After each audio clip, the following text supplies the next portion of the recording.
Stefan Wiars. Og'riqli o'tmishingizdan xalos bo'lish. Hozirgi inoyat, kelgusidagi umid. Muhim savol. O'tmishingizning hozirgi qiyinchiliklaringiz bilan biror aloqasi bormi? Hayotingizda o'zgartirishingiz qiyin bo'lgan sohalar bormi? Tutilmoq so'zi sizning hikoyangizning biror qismini tasvirlaydimi? Masalan, sizda yashirin jahl bo'lishi mumkin. Jahlingizni chiqarib yuborish uchun ozgina narsa bahona bo'ladi. Ahyon-ahyonda qiladigan mulohazalarda siz hatto shunday deb so'ragansiz. Nima uchun men doim jahl qilaman? O'tmishingizning bu bilan biror aloqasi bormi? Ehtimol siz hayotingizda ma'lum bir odamlardan o'zingizni olib qochasiz. Agar ma'lum bir kishi o'sha yerda bo'lsa, siz ijtimoiy yig'ilishda qatnashmaysiz. Agar do'kon yo'lagida o'sha kishining kelayotganini ko'rsangiz, burilib boshqa yo'lga qarab ketasiz. Nima uchun? Sizning chin javobingiz o'tmish bilan bog'liq bo'lishi mumkinmi? Bu shodlikning kuchli yetishmasligi bo'lishi mumkin. Sizda xafagarchilik juda ko'p. Sokin paytlarda siz ko'ngil sovushi, ushalmagan orzular va boshqalar tomonidan qo'pol munosabatlarni qaytadan eslab chiqasiz. Sizga atrofingizdagi odamlar hayotdan zavqlanayotgandek tuyulayotgan bir paytda, siz oxirgi marta qachon baland ovoz bilan kulganingizni eslay olmaysiz. Nima uchun? So'ng o'zini vayron qiluvchi xatti-harakat bor. Siz ayol sifatida boshqa hech qachon turmush qurgan erkak bilan aloqa qilmaslikka qasam ichasiz. Siz o'zingizning tanangizga boshqa jarohat yetkazmaslikka qasam ichasiz. Boshqa bir qadah ham ichimlik bo'lmaydi. Boshqa ichkilikbozlik bo'lmaydi. Boshqa hech qachon siz va'da bergansiz. Shunday ekan, nima uchun siz buni yana qilyapsiz? Bu tartibsizlik o'tmish bilan bog'liq bo'lishi mumkinmi? Ikkita bellashuvchi javoblar. Agar biz bergan savollarga hamma e'tirof qilgan javob bo'lganda edi, ajoyib ish bo'lardi. Lekin qalb masalalariga kelganda o'zaro murosaga kelish qiyin. Ba'zilar sizning o'tmishingiz muhim ekanini aytishadi. Sizning nazoratingiz ixtiyorida bo'lmagan irratsional kuchlar tomonidan ayovsiz boshqarilasiz. Sizning o'ylamasdan qilgan tanlovlaringiz bolaligingizdagi ko'ngil sovushlarining natijasidir. Sizning kuchli jahlingiz sizning disfunksional oilangiz sabablidir. Sizning xafagarchiligingiz ilgarigi aloqalarda qondirilmagan muhtojliklar tufaylidir.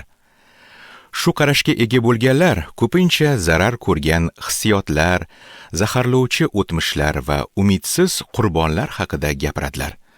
Ular o'tmishimizni to'liq o'chirishi mumkin bo'lgan uskuna orqali yaxshiroq bo'lishimizga ishonadiganga o'xshaydilar. Biz haqiqatdan ham vaziyat qurbonlarimizmi? Bundan tashqari, o'tmish muhim emasligini aytuvchilar ham bor. Xafa bo'lmang, xursand bo'ling. Oldinga qarab intilishda davom eting, ko'proq ish qiling, ko'proq xizmat qiling, ko'proq bering va ibodat qiling, to'g'ri qaror qabul qiling va hammasi yaxshi bo'ladi. Lekin siz bularning ko'pchiligini sinab ko'rgan bo'lsangiz kerak. Siz ahvolingiz yaxshilanib ketishini istaysiz, lekin yengil xulq-atvor o'zgarishi ish bermaydi.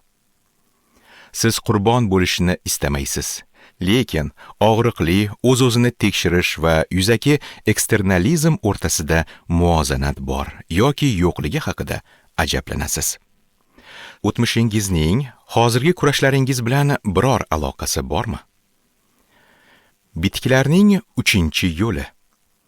Biz Xudo kalomining sahifalarini ochganimizda bizga o'tmish haqida o'ylashga yordam beradigan boy ilohiyotni, haqiqatning asosini topamiz.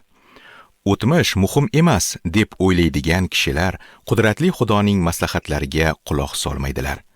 Xulq-atvor modifikatsiyasi va yuzaki eksternalizm Xudoning shu predmetga doir qarashining qarama-qarshiligidir. Lekin ehtiyot bo'ling. O'tmish bilan bas kelish uchun Xudo beradigan javoblar bizni qurbonlik madaniyatiga qaraganda ancha chuqurroqqa yetaklaydi. Biz nafaqat o'z o'tmishimiz bilan yuzma-yuz duch kelamiz, balki uni munosib ravishda qarshi olamiz. Mana bu biz o'rganishimiz mumkin bo'lgan ba'zi narsalardir. Sizning o'tmishingiz ulkan kuchga ega. Bitiklar kishi o'tmishining muhim ahamiyati haqida aniqlik bilan o'rgatadi. Masalan, biz buni Galatiyaliklarga maktub 6-bob 7-oyatdagi fikrda ko'ramiz. Adashmanglar, Xudo haqoratlanmaydi. Odam nima eksa, shuni o'rib oladi. Yoki Sulaymonning hikmatlar kitobi 28-bob 13-oyatda shunday yozilgan: O'z gunohlarini yashiradigan odam muvaffaqiyat qozonmaydi. Agar biz bugun o'rib olayotganimizni o'zgartirishni istasak, biz kecha ekkanimizni tez-tez tekshirishimiz kerak. Bu fikr Xudo kalomining aniq qoidalarida ham ko'rsatilgan. Sulaymon o'z o'g'illarini fohisha ayol tufayli bir burda nongacha qashshoqlashadilar deb ogohlantirgan. Yangi ahd fohisha bilan qovushgan odam u bilan bir tan bo'lishini bilmaysizlarmi deb tushuntirib, bu ogohlantirishni davom ettirgan. Insonning o'tmishdagi tanlovi uning hozirgi holatiga va kelajagiga ulkan ta'sir qiladi. Xudo bu haqiqatni bitiklardagi ko'plab hikoyalar orqali ham o'rgatadi. Biz ko'pincha muqaddas kitob qahramonining butun hayotiy hikoyasi bilan tanishib chiqish va qanday qilib shoshilinch qilingan qarorlar hikoyaning qolgan qismiga fojiali ta'sir qilishini kuzatish imkoniga ega bo'lamiz. So'ng badjahllik masalasi ham bor. Ibroniylarga maktub muallifi bizni quyidagi nasihat bilan ogohlantirgan. Diqqat qilinglar, toki hech kim Xudoning inoyatidan mahrum bo'lib qolmasin, toki biror achchiq ildiz paydo bo'lib zarar yetkazmasin va u orqali ko'plar harom bo'lmasinlar. Bu o'xshatish o'simlikning o'sishiga o'xshash bo'lgan jarayonning natijasi ekanini aytadi. Hech kim ertalab turib badjahl bo'lishga qaror qilmaydi. Bu o'tmishdagi og'riqlar va umidsizliklar, kalomga oid bo'lmagan javoblar sababli vaqt davomida rivojlanib boradi. Muallif buni Xudoning inoyatidan mahrum bo'lish sifatida ta'riflaydi va bu muammo tug'dirishini va ko'pchilikni harom qilishini aytadi. Shu va boshqa ko'p sabablarga ko'ra, o'tmish muhim emas deb aytuvchi olomon Xudo kalomining bu aniq ta'kidi nuqtai nazaridan o'z fikrini qayta o'ylab ko'rishi zarur. O'tmishingiz ko'p foyda keltirishi mumkin. Boshqa tomondan, o'tmish muhim ekaniga ishonadigandek tuyuladigan kishilar bu mavzu haqida o'zlarining so'niq ohangda tez-tez gapirishlari sababini so'rashlari kerak. Ular o'tmish mavzusi juda yomon ekani haqidagi tasavvurni hosil qiladi. Xudoning kalomi boshqacha fikrni aytadi. Xudo har birimizni eslab qolish qobiliyati bilan yaratgan. Bu qobiliyat turlicha jihatlari bilan foydalidir. Birinchi jihat. Eslab qolish qobiliyati qiyinchiliklarni ishonch va kuch bilan qarshi olishimizga yordam bera oladi. Shoh Shaul yosh Davudni Gulliyot bilan jang qilish qaroridan qaytarishga uringanini eslaysizmi? Hatto Davudning katta akasi ham Davud Gulliyot bilan jang qilishi fikr ustidan kulgan. Xo'p, Xudo meni himoya qiladi degan fikr haqidagi ishonchga madad olish uchun Davud qayerga murojaat qilgan? U o'tmishini eslagan. U otasining qo'ylariga sherlar va ayiqlar hujum qilganda Xudo qanday qilib unga yordam berganini aytib bergan. Davud Shaulga qarab ishonch bilan shunday degan: Meni sher va ayiqdan xalos qilgan Rabbiy bu filistlikning qo'lidan ham xalos qiladi. Ikkinchi jihat. Eslab qolish qobiliyati bizning sinovlarga bas kelishimizga yordam beradi. Ayub kitobida shayton, agar Xudo Ayubni barakalardan mahrum qilsa, Ayub Xudoni la'natlashi mumkinligini aytib maqtangan.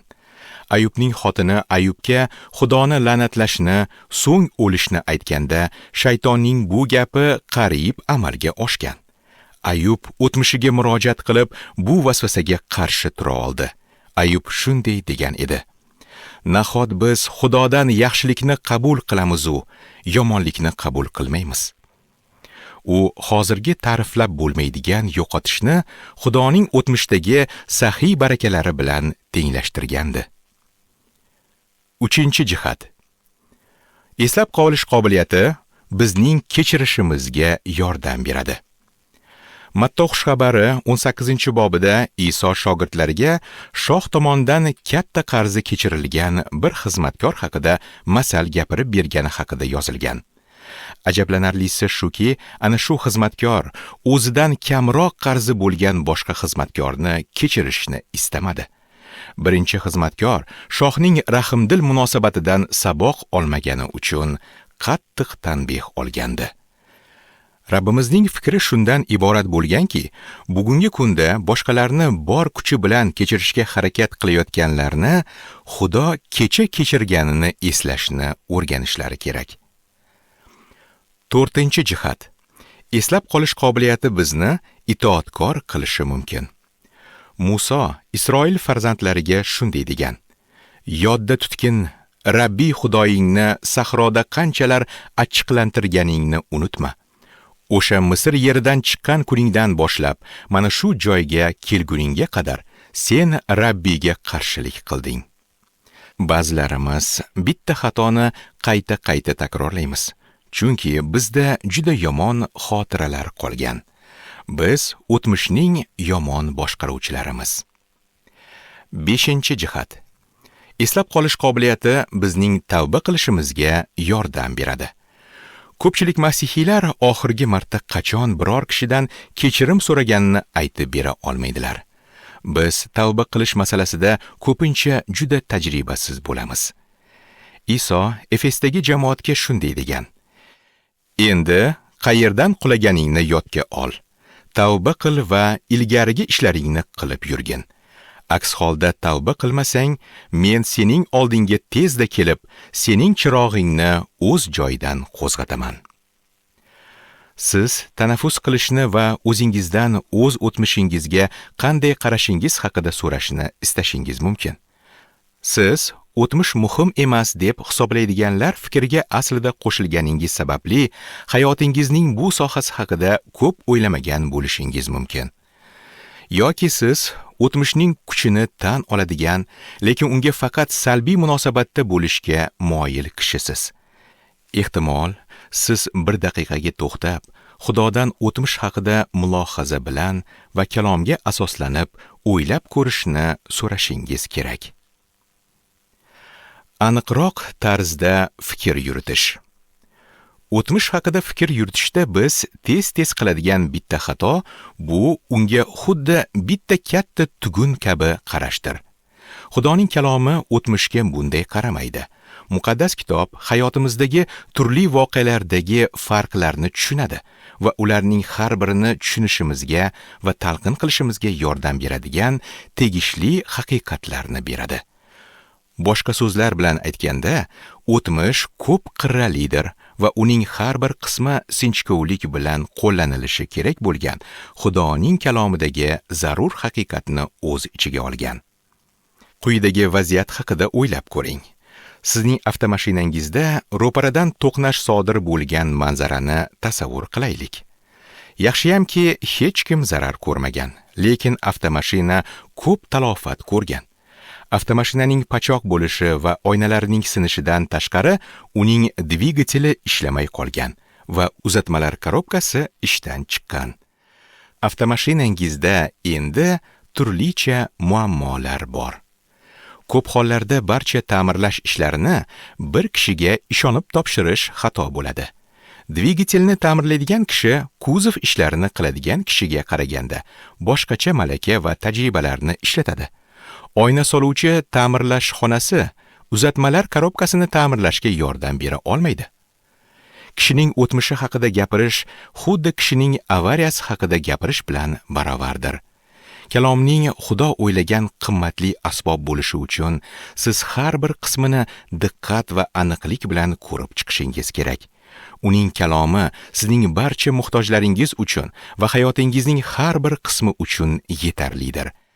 Lekin siz har bir qismga to'g'ri haqiqatlarni va qoidalarni qo'llash uchun ishonchingiz komil bo'lishi kerak. Boshqa so'zlar bilan aytganda, shunday deb so'rash odatini shakllantirishingiz aqlga muvofiqdir. O'tmishning qaysi qismini biz hozir muhokama qilyapmiz? Muhim oydinlashtiruvchi omil. Asosiy savollardan biri bu, siz biror kishiga qarshi gunoh qilgan paytlaringizni o'z ichiga oladigan aybli o'tmishingizni muhokama qilyapsizmi? Yoki sizga qarshi qilingan gunoh paytlarini o'z ichiga oladigan aybsiz o'tmishingizni muhokama qilyapsizmi? Agar bu savollar to'g'ri tushunilmasa, ularning ikkisi ham hayotingizga va aloqalaringizga kuchli ta'sir qilishi mumkin.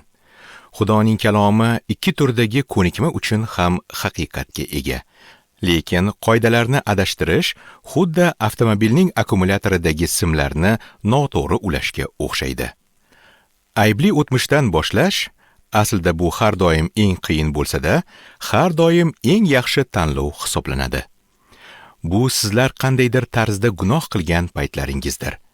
Bitiklardagi asosiy maqsadlardan biri odamlar Xudo qonunini buzganda ularga nisbatan qanday yo'l tutilishini bilishlariga yordam berish hisoblanadi. O'z o'tmishida tutilib qolganga o'xshaydigan ko'pchilik kishilar u yerda bo'lishlarining sababi ular hech qachon Xudoning yo'li bilan o'z xatolariga yechim topmaganlaridir. Aybli o'tmish birinchi qoida. Agar sizning e'tirof qilinmagan gunohingiz bo'lsa, uni Xudo va tegishli odamlar oldida tezlik bilan va chin dildan tan oling. Qariyb 25 yil davomida maslahatchi sifatida ishlab, ko'pchilik odamlar Xudo va boshqa odamlar bilan yarashmagani sababli ular bugungi kunda qiynalayotganiga ishonchim komil. Men maslahat oluvchilardan ular oxirgi marta qachon biror kishidan kechirim so'ragani haqida muhokama qilishlarini tez-tez so'rab turaman. Ajablanarlisi shuki, ular ko'p hollarda men eslay olmayman deb javob beradilar. O'smirlar o'z ota-onalarining iltimos meni kechir degan so'zlarini hech qachon eshitmaganini ma'lum qiladilar. Er-xotinlar ko'pincha gunohni tan olish va kechirim haqida so'rash hech qachon ular o'rtasidagi munosabatining bir qismi bo'lmaganini aytadilar. Iso Masih tog'dagi va'zida bu qoidaning muhimligini tushuntirgan. U e'tirof qilinmagan gunoh bilan kurash sajdaga qaraganda muhimroq ekani haqidagi hayron qoldiradigan fikrni aytgan. Shunday qilib, sen qurbongohga bag'ishlovingni olib kelib, u yerda birodaringning senga qarshi da'vosi borligi yodingga tushsa, bag'ishlovingni qurbongohning oldida qoldir va borib, oldin birodaring bilan yarashgin. O'shanda kelib, bag'ishlovingni keltirgin. Keyinchalik Rabbiy o'zining va'zida har kunning o'z tashvishi yetarlidir deb aytish orqali o'tmishning bu qismi bilan tanishib olishning muhimligi sababini o'rgatgan. Buni quyidagicha tasavvur qiling. Xuddi tandirda non pishganidek, samoviy dargohda siz uchun ertangi kunning sinovlari hozirlanmoqda. Bu muammolar barakalarning va shodliklarning tegishli qismi bilan bir qatorda qudratli Xudo tomonidan sizning unga ko'proq yaqinlashishingizga va uning o'g'liga ko'proq o'xshashingizga yordam berish uchun ajoyib tarzda ishlab chiqilgan. Mana bu ertangi kunning qiyinchiliklariga tayyor bo'lishning siri. Siz bugungi kundan boshlab o'z idishingizni tozalab qo'yishingiz kerak. Shuning uchun Havoriy Paulus g'azablanib gunoh qilmanglar, g'azabingizda quyosh botmasin va iblisga o'rin bermanglar deb ta'kidlagan.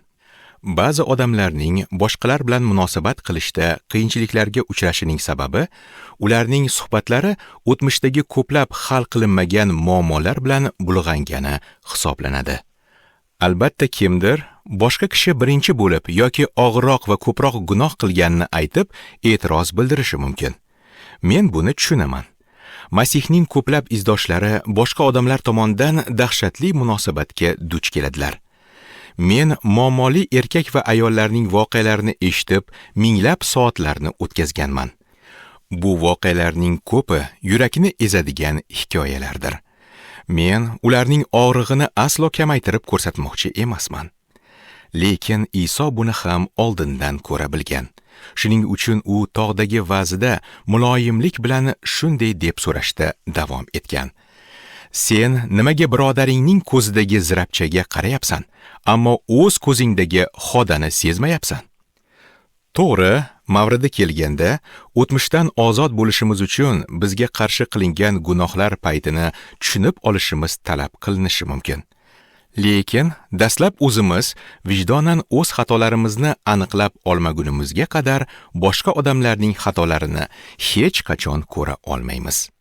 Bu qoidaga e'tibor bermaslik sizning o'tmish bilan bog'liq ekaningizning sabablaridan biri bo'lishi mumkinmi?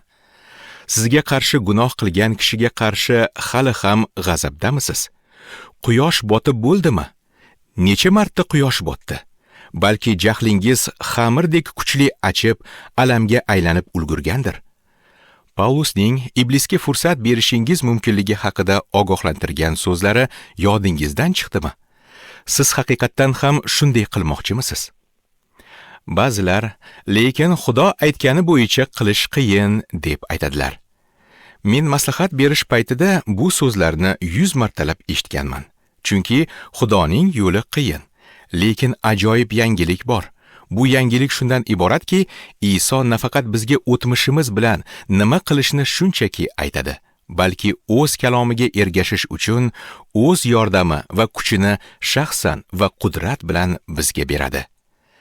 Havoriy Yuhanno bu haqiqatni quyidagi oyatda tushuntirgan: Agar gunohlarimizni e'tirof etsak, u sodiq va haq bo'lgani uchun bizning gunohlarimizni kechirib, bizni har qanday nohaqlikdan poklaydi. U ogohlantirishda davom etib yana shunday deydi: Agar gunoh qilganimiz yo'q desak, Xudoni yolg'onchi qilib ko'rsatgan bo'lamiz va bizda uning so'zi yo'qdir. So'ng u muloyimlik bilan deydi: Mening farzandlarim, buni sizlarga gunoh qilib yurmasligingiz uchun yozmoqdaman. Agar kimdir gunoh qilib qo'ysa, biz Otaning oldida himoyachi haq Iso Masihga egamiz. U bizning gunohlarimiz uchun rahm shafqat keltirish qurbonligi bo'ldi. Faqat bizning emas, balki butun dunyoning gunohlari uchun hamdir. Bu nimani anglatish haqida diqqat bilan o'ylab ko'ring. Agar siz Iso Masihga o'zingizning Rabbingiz va najotkoringiz sifatida iymon keltirgan bo'lsangiz, u sizning himoyachingiz bo'ladi. U himoya qiluvchi advokatingizdir. Shuning uchun siz hech qachon yolg'iz holda hukm joyiga bormaysiz. Bundan ham muhimi, u allaqachon siz loyiq bo'lgan barcha jazoni o'ziga olgan. Uning qoni gunohingiz uchun abadiy to'lovni qilgan. Bu tavba qilishni muqarrar osonlashtirmaydi, lekin u shubhasiz buni osonroq qiladi. Bu qoidaga ko'ra biz gunohimizni Xudoga va tegishli odamlarga darhol e'tirof qilmaganimizda, biz Masih bilan bo'lgan birligimizdan oladigan ba'zi imtiyozlardan mahrum bo'lamiz. Bizning kechirimimiz, ya'ni Xudo bizni kechirgani, bizni pok vijdonga keltirish va Xudo va boshqalar bilan munosabatlarni tiklash uchun mo'ljallangan. Yuhannoning biz o'tmishdagi gunohlarimizni e'tirof qilganimizda Xudo bizni barcha fosiqliklardan ozod qiladi deb aytgan so'zlariga e'tibor bering. Men buni o'z hayotimda va vasiyligimdagi kishilarning hayotida qanday sodir bo'lganini ko'rganman. Iltimos, meni kechiring so'zlarida g'ayri oddiy kuch bor. O'tmishingizdagi biror kishiga bu so'zlarni aytishingiz zarur yoki zarur emasligi haqida o'ylab ko'rishingizga da'vat qilaman. Do'stim, hozir telefonni ko'taradigan payt keldi. Uchrashuvni rejalashtiring, elektron xabar yuboring. Agar shunday qilsangiz, buni qisqa vaqtda oddiy yo'l bilan va asosiy o'zgartirishdan boshlang. Hujum qilmang, bahona aytmang. Shunchaki siz, men falon va falon yo'l bilan sizga qarshi gunoh qildim va buni qilganimdan hozir afsusdaman. Yaxshisi buni hech qachon qilmaganim ma'qul edi. Iltimos, meni kechiring. Men shu sohada o'sishni niyat qilganman va hech qachon sizga shu tarzda munosabatda bo'lishni istamayman deb ayting. So'ng ko'pchilik uchun juda qiyin bo'lgan narsani qiling. Sukut saqlang. Sergaplikda gunohni chetlab o'tishning iloji yo'q. Tilini tiyadigan esa donodir deb yozilgan Sulaymon hikmatlari kitobi 10-bob 19-oyatda. So'ng Xudo sizni poklashi va o'zi bilan hamda boshqalar bilan sizning munosabatlaringizni yangilaydigan mavqega qo'yish haqidagi o'z va'dasini bajarishi yoki bajarmasligini bilib olasiz. Aybli o'tmish. 2-qoida. Agar siz o'tmishdagi gunohingizni Xudoga va tegishli kishilarga e'tirof qilgan bo'lsangiz, endi buyuk ruhiy voqeliklarda shodlanish imkoniyatidan foydalaning. Ko'pchilik odamlar yo'l qo'yadigan xato shundan iboratki, ular hatto o'z gunohlarini e'tirof qilgandan so'ng ham o'sha gunohlarini eslab ich-ichidan ezilib yuradilar. Ular xatolarini fikrida qayta-qayta aylantiraveradilar. Ular o'zlarining kamchiliklari uchun o'zlarini koyiyveradilar. Ular kimlar bilishi va o'z ortidan nimalar aytilgani haqida xavotirlanadilar. O'tmishdagi gunohlarini eslab, uning iskanjasidan chiqa olmaslik samarasiz mashg'ulot bo'lib, bartaraf etilishi kerak bo'lgan qalb holati hisoblanadi. Bunday holatlardan biri mag'rurlikdir. Ba'zan biz men bu ishni qilganimga o'zim ishonmayman deganimizda, biz aslida men kabi ajoyib odam buni qilganiga ishona olmayman degan fikrni nazarda tutgan bo'lamiz. Bu Xudo muqaddaslashish jarayonini aynan shunday jarayon qilib yaratishi sabablaridan biri bo'lishi mumkin. Biz samoviy shohlikning bu tomonda turib, muntazam va asta-sekin o'z qalblarimizning gunohkorligi bilan to'qnash kelamiz. O'zimizning zaifligimizga hayron bo'lish o'rniga biz Xudo inoyatiga qoyil qolishimiz kerak. Gunohlarni eslab, uning iskanjasidan chiqa olmaslikning yana bir sababi qo'rquvdir. Odamlar kim bilib qolishi haqida tashvishlanadilar. Ular izlarni yo'qotish va o'zlarini yaxshi qilib ko'rsatish uchun ko'p narsaga tayyor bo'ladilar. Mukammallik haqidagi afsonani abadiylashtirish uchun ba'zi erkaklar va ayollar o'zlarini boshqalardan uzoqroq masofada astoydil saqlaydilar. Lekin tashqi orastalik darhol o'chadi. Yugurib yelish jonga tegadi. Hikmatlar kitobi 29-bob 25-oyatda Sulaymon shunday degan: Odamlardan qo'rqish qopqon qo'yadi, ammo Rabbiga umid qiladigan odam xatarsiz bo'ladi. Shuning uchun Paulus Korinfliklarga sizlar meni qanday hukm qilishingiz yoki boshqalarning qanday hukm qilishi men uchun kam ahamiyatga egadir deb aytgan. Uning shaxsiyati Masih himoyasida bo'lgan. Shuning uchun Paulus boshqa odamlar u xususida nima deb o'ylashi haqidagi qo'rquvdan xalos bo'la olgan. Paulus boshqalarning fikriga itoat qilib yashamagan. Gunohlarni eslab, uning iskanjasidan chiqa olmaslikning 3-sababi gunohni takrorlashga bo'lgan yashirin istakdir. Ba'zi erkak va ayollar gunohni fikrida takrorlaydilar va bundan zavqlanadilar. Ular o'sha insonga duch kelishni yoki o'sha yerda yana bo'lishni reja qiladilar. Ular hech qachon chinakamiga o'z gunohlari uchun tavba qilmaganlar va ular bir xil tanlovlarning takrorlanishi mumkin bo'lgan sahnani yaratishni istaydilar. Shuning uchun muqaddas kitobda o'rgatiladiki, gunohni e'tirof etish kuchga ega bo'lsa-da, gunohdan yuz o'girish ham qadam-ba-qadam amalga oshirilishi kerak. O'z gunohlarini yashiradigan odam muvaffaqiyat qozonmaydi, ammo ularni e'tirof etib, tark etadigan shafqatga erishadi, deb yozilgan Sulaymon hikmatlari kitobi 28-bob 13-oyatda. Gunohlarni eslab, uning iskanjasidan chiqa olmaslikning yana bir sababi bu siz xato o'ylab kechirimni unutish bilan tenglashtirasiz. Siz Xudo tomonidan haqiqatdan ham kechirilgan bo'lsangiz, bu voqeaning tafsilotlari hech qachon esga kelmaydi deb o'ylaysiz. Lekin hayotingizdagi ma'lum bir voqealar sababli bu unutilish hech qachon sodir bo'lmasligi mumkin. Siz o'tmishdagi gunohingizning ba'zi jihatlarini eslashingiz Xudo sizni kechirmaganini anglatmaydi.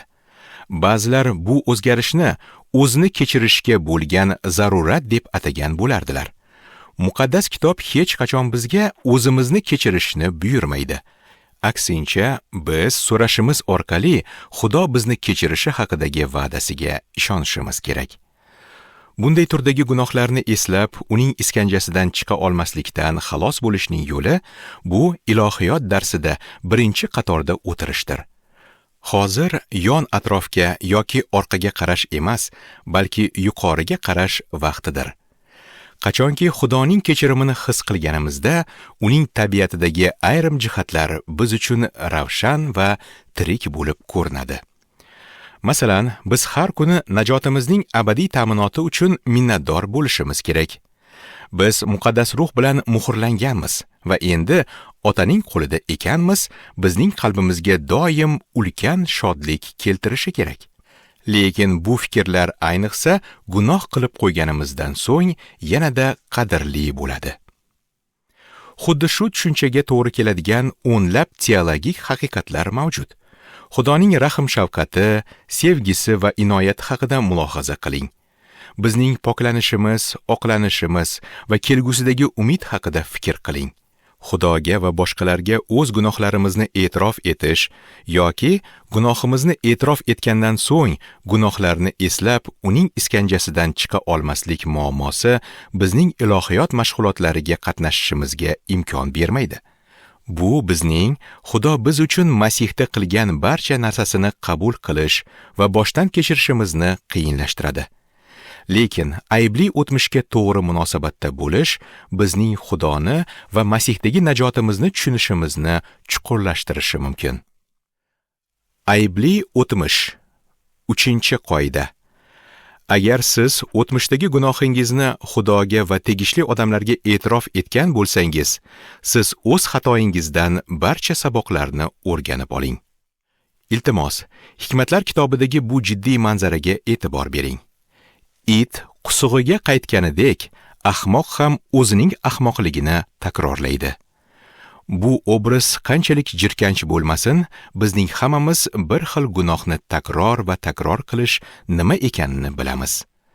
Siz o'tmishda gunoh qilganingiz dalilini o'zgartira olmaysiz, lekin siz bu voqeadan saboq chiqarib olishingiz mumkin. Bu so'zlar va harakatlarni yaratgan qalbingizning istaklari nima bo'lgan? Nima uchun bu tanlov shu qadar jozibali bo'lgan? Javoblaringiz siz uchun haqiqatdan ham muhim bo'lgan narsa haqida nima deydi? O'sha paytda siz nimaga sajda qilgansiz va o'sha ruhiy butlar sizga qanday xizmat qilgan? Qanday qilib sizning Masih bilan munosabatingiz o'sha butlarni surib chiqarishi mumkin? Kelgusida qalbingizni asrash uchun qanday choralar ko'rishingiz kerak? Qanday majburiyatni ishga solish kerak? Kelgusida bunday qarorlarga chap berishga imkoniyatingiz bo'lishi uchun barcha mumkin bo'lgan saboqlarni yozib olish orqali aybli o'tmishingizning yaxshi boshqaruvchilari bo'ling. Endi ishning yarmi hal bo'ldi. Inson o'zining aybli o'tmishini to'g'ri boshqarishi Xudoni mamnun qiladi va yuqorida keltirilgan qarorlarni qabul qiladigan Masihiy uchun ozodlik manbaiga aylana oladi. Yana bir muhim oydinlashtiruvchi omil. Ko'plab erkak va ayollar o'zlarining shaxsiy gunohi tufayli yuzaga kelmagan o'tmishdagi voqealar bilan kurashayotganlariga shubha yo'q. Bu toifani aybsiz o'tmish deb atang. Yaxshi xabar shuki, bitiklar hayotning bu jihati uchun yetarli darajada kuchli va ishonchli javoblar to'plamiga ega. Aybsiz o'tmishni muhokama qilganda so'raladigan muhim savol shunday: bunga boshqa kishi ham qo'shilganmi? O'tmishdagi ko'plab ranjishlarda boshqa kishi ham qatnashgan bo'ladi. Boshqa voqealar shunchaki gunoh bilan la'natlangan dunyoda yashash toifasiga kiradi. Aybdor o'tmishda ko'rganimizdek, muqaddas kitob har qanday jihatga yechim topish uchun qoidalarga ega. Lekin vaziyatga muvofiq keladigan haqiqatni qo'llash muhim hisoblanadi. Aybsiz o'tmish birinchi qoida. Agar biror kishi sizga qarshi bevosita gunoh qilgan bo'lsa, bir talay oydinlashtiruvchi savollar bering. Birinchi savol: mening xotiram xatosizmi? Luqo xushxabari 17-bob 3-oyatda Iso izdoshlariga shunday deydi: Agar birodaring senga qarshi gunoh qilsa, unga tanbeh bergin. Tanbeh so'zi ehtiyotkorlik bilan tanbeh berish ma'nosini anglatadi. Biz vaziyat haqidagi xotiramiz doim ham to'liq to'g'ri bo'lmasligini tan olishimiz kerak. Biz bo'lib o'tgan voqeada nima deyilgani yoki qilingani haqidagi o'z talqinimizda adashgan bo'lishimizning ehtimoli doim bo'ladi. Ikkinchi savol: men haqiqatdan ham aybsiz bo'lganmanmi? Hayotimda birontasi menga qo'pol munosabat qilgan yoki meni ranjitgan paytlar bo'lgan. Lekin voqeadan ilgarigi mening yurish-turishim uning shunday yo'l tutishini osonlashtirgan. Bu boshqa odamga zid kelmaslik kerakligini anglatmaydi, lekin u gunoh qildi. Men esa haddan tashqari ko'p gunoh qildim deb o'ylash inoyat va muvozanat ruhini yuzaga keltiradi. Men hali yosh bola bo'lgan paytimda bir kuni otam oldimga keldi va meni o'zining gayka kaltini boshqa joyga qo'yganimda aybladi. Bir necha kundan so'ng u o'zi aniq qoldirgan bir joyda o'sha gayka kaltni topib oldi. So'ng u oldimga kechirim so'rash uchun keldi. O'sha vaziyatda u nohaq edi. Lekin nima uchun otam bu kalitni yo'qotishimga sababchi kishi men ekanim haqidagi fikrga kelganini bilasizmi? Buning sababi men ilgari ko'p marta uni boshqa joyga qo'ygan edim. Bu alohida bir misolda men aybsiz edim. Lekin men ko'p marta aybdor bo'lgan paytlarni eslashim zarur edi. Albatta, bunday vaziyatni zo'ravonlik bilan adashtirmaslik kerak. Bunday zo'ravonlik holatida bir tomon boshqa tomonni o'ziga qarshi gunoh qilganiga va shuning uchun jazoga loyiq ekaniga ishontirish orqali manipulyatsiya qiladi. Aslida barchasiga sabab bu jabr ko'rgan ikkinchi tomon bor yo'g'i unga yoqmagani hisoblanadi. Zo'ravon gunohni Xudoning qonuniga qarshi gunoh deb emas, balki o'zining qonuniga qarshi gunoh sifatida yangidan ta'riflaydi. Shuning uchun men haqiqatan ham aybsizmanmi degan savolga javob berishga harakat qilgan paytingizda cho'pon, maslahatchi yoki ishonchli do'stdan maslahat olish dono qaror bo'ladi. Uchinchi savol: men to'g'ri javob berdimmi?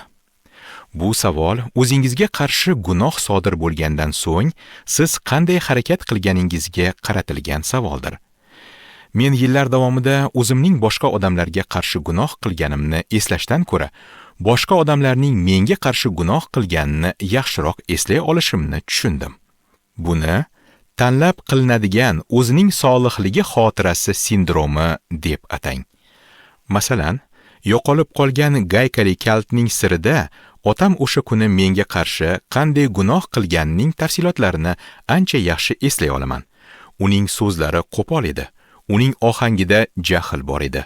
Men o'zimni bu vaziyatda qanday tutganimni oxirigacha eslay olmayman. Lekin menimcha o'sha vaziyatda men itoatkorlikning ideal namunasini ko'rsatmaganman. Biz voqeani eslab qolishda bu ehtimolni inobatga olishimiz kerak. To'rtinchi savol: men boshqa kishiga qarshi turishim kerakmi? Iso Matto xushxabari 18-bob 15-oyatda shunday deb o'rgatgan: Agarda sening birodaring senga qarshi gunoh qilsa, uning oldiga borgin va unga alohida tanbeh bergin. Agar u senga quloq solsa, birodaringni qaytarib olgan bo'lasan. Bu ko'pchilik odamlarning o'tmish bilan kurashishining asosiy sababini o'z ichiga oladi. Odamlar gunoh qilishgan va ular hech qachon yakka holda o'tirib, vaziyatni muhokama qilishmagan.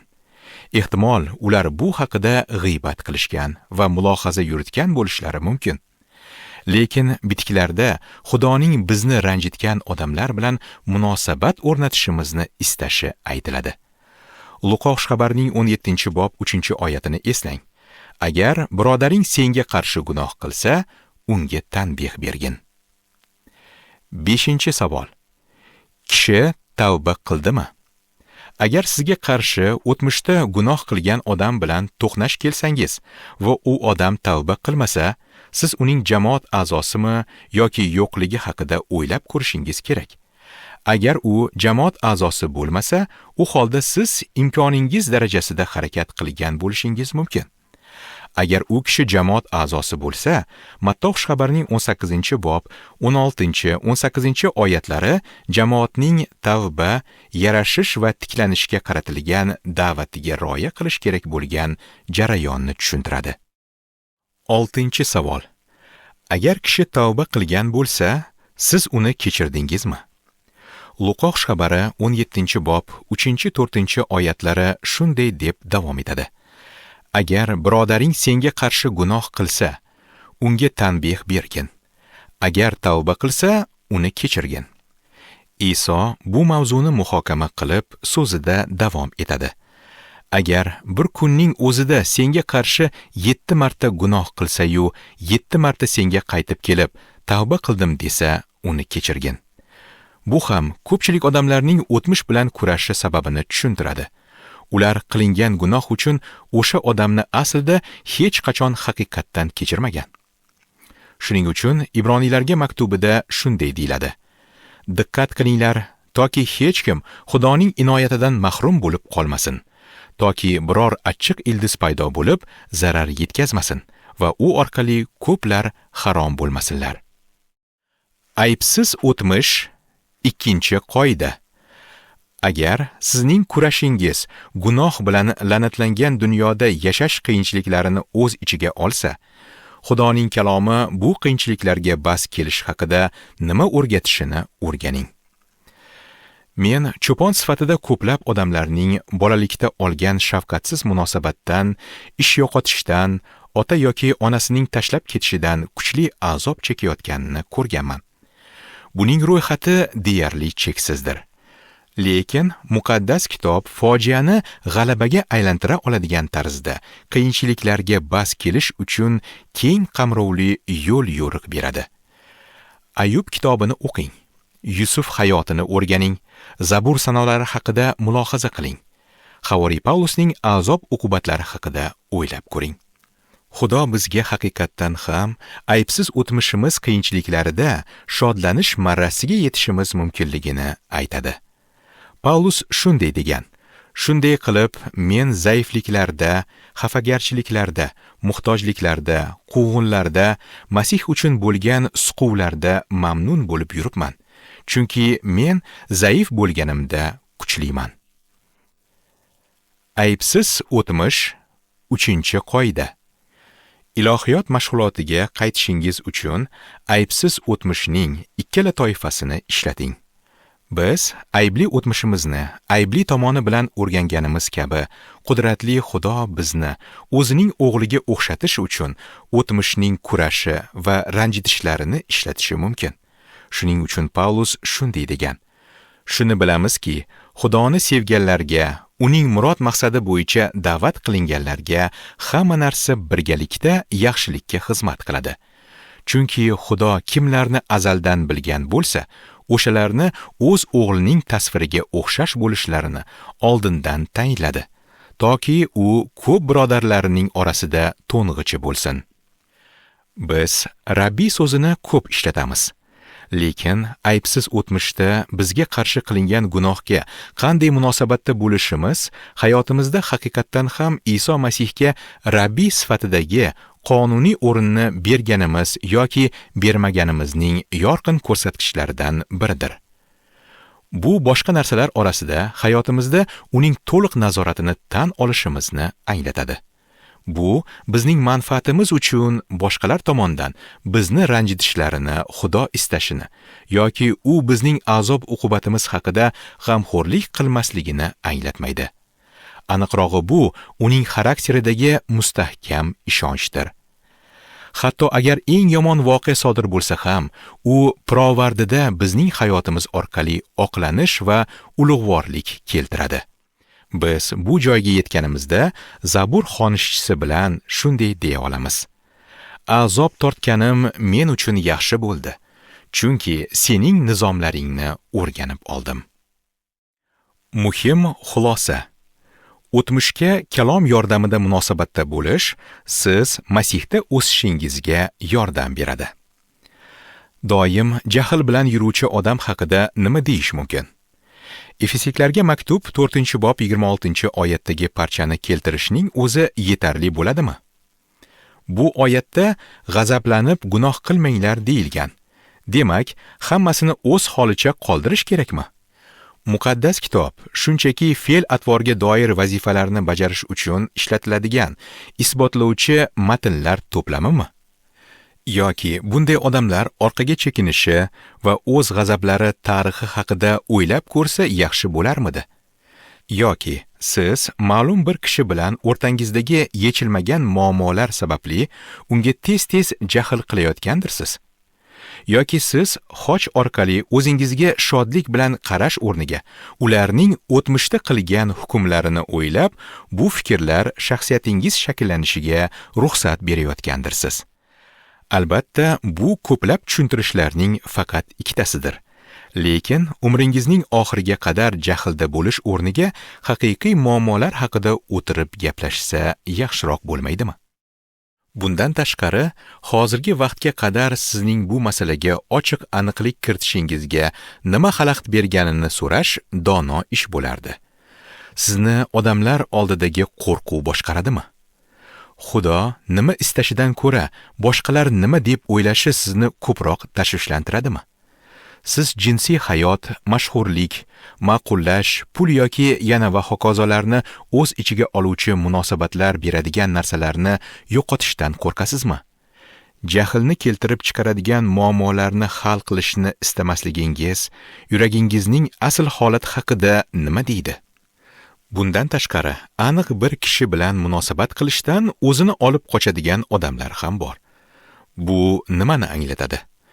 Bunga ko'p javoblar topish mumkin, lekin bu aftidan o'tmishdagi nima bilandir bog'liq. Hozirgi paytda fe'l-atvorning o'zgarishi naf bermaydi. Xuddi hech nima sodir bo'lmagandek, soxta jilmayish va qo'lni siqib ko'rishish bunga javob bo'la olmaydi. Agar kishi o'tmishda sizni ranjitgan, haqorat qilgan yoki sizga qarshi gunoh qilgan bo'lsa, birga o'tirib aloqani tiklashga urinib ko'rish to'g'ri qaror bo'lmaydimi? Agar siz umidsizlik va tushkunlik bilan kurashayotgan kishi bo'lsangiz-chi, aftidan siz juda kuchli xafa bo'lgansiz yoki ko'nglingiz sovigan. Lekin bu voqeada siz Xudoning oliy hokimiyatini hisobga olganmisiz yoki yo'qmi deb so'rasam maylimi? Siz o'z sinovlarini Xudoning tarixiy barakalari bilan tenglashtirgan Ayyubga o'xshaysizmi? Ahvol yomon bo'lishi mumkin, lekin ahvol butunlay yomonmi? Xoch haqida o'ylang. Agar bu Xudoning siz uchun qilgan ishi bo'lsa, u sizning gunohingiz uchun qilgan ta'minoti doimiy shodlik uchun yetarli sabab bo'lishi mumkinmi? Ehtimol siz Zabur xonishchisi bilan birga shunday deb ibodat qilishingiz kerak. Yo Xudo, menda toza yurak yaratgin va mening ichimda to'g'ri ruhni yangilagin. Siz o'z-o'zini halok qiluvchi xatti-harakat bilan kurashayotgan kishi bo'lishingiz mumkin. Siz nikohsiz jinsiy hayotni to'xtata olmayotgan bo'lishingiz mumkin. Siz jarohatlash va ichkilikbozlikdan to'xtay olmayapsiz. Yoki siz buning yechimini bilasizmi? Siz o'tmishingizni yaxshi boshqara olgansizmi? Siz o'tmishdagi bema'ni tanlovlar kelajakda xuddi shunday xulq-atvorga yoki yomonrog'iga yetaklaydigan o'zingiz haqingizdagi fikrlash andozasiga aylanishiga yo'l qo'ygansizmi? Siz ilohiyot darslariga qatnashmasdan o'zingiz haqingizda va Xudo bilan aloqangiz haqidagi muhim darslarni o'tkazib yuborgansizmi? Siz muqaddas kitobga asoslangan o'tmishingizga ko'p e'tibor sarflamas ekansiz. Kelajakda sizning ahvolingiz yaxshiroq bo'lmaydi. Xayrlashishdan avval yana aytmoqchi bo'lgan fikrim quyidagicha. Edi kuchli so'z. O'tmishingizni ortingizda qoldirishning imkoni bor. Biz o'rgangan qadamlar cheksiz aylanish jarayoni emas. Ular aniq bir maqsadga yetaklaydi. Siz o'tmishingizga kalom yordamida bas kelishingiz va shunday qilmaslikning halokatli ta'sirlaridan ozod bo'lishingiz mumkin. Korinfliklarga 1-maktubda Paulus muammoga ega jamoat uchun Xudoga ma'qul bo'lmagan zino, ichkilikbozlik va o'g'rilikni o'z ichiga oladigan yurish-turishning butun ro'yxati haqida gapirgan. So'ng u quyidagicha deydi: Sizlarning ba'zilaringiz ham shunday edingizlar, lekin Rabbiy Iso Masihning nomi hamda Xudoyimizning ruhi bilan yuvildingizlar, muqaddaslandingizlar va oqlandingizlar.